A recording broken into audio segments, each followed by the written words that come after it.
Okay, Zoho have recently released the BACS Batch update, which means that you can pay your bills, mark them as paid within Zoho Books, and then export the data to upload to your bank. If we go to your purchases and your bills here, I can see that I have a few outstanding to pay. TechCorp, I know, has not had their bank details entered, so we're going to quickly do that now. So we go to our vendors and we go to TechCorp. We can scroll down and we have our bank details. So this is where we can add.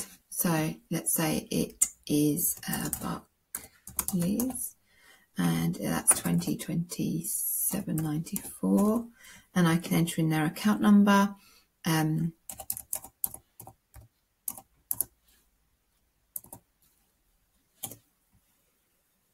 I'm just going to copy that.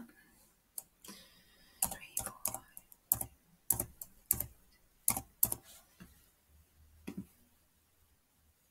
So the bank details are now on their overview. So now we go to our bills. We can select the bills that we want to pay, and we can hit this generate BACS file. So here we select which bank we're going to come from, when are we going to make that payment. It gives us these are the bank details that we want to pay. You can toggle these off and say, actually, no, I don't want to pay this one, so it'll only leave this outstanding. Or you can say, actually, I'd like to just part pay this one here. When you're happy with what is being paid, we can hit generate and record payment.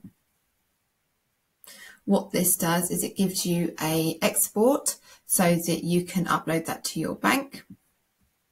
And it also marks all your invoices as paid.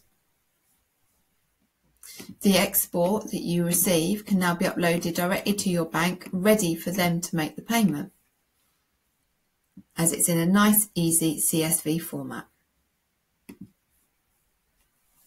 Should you have any other questions, please let us know.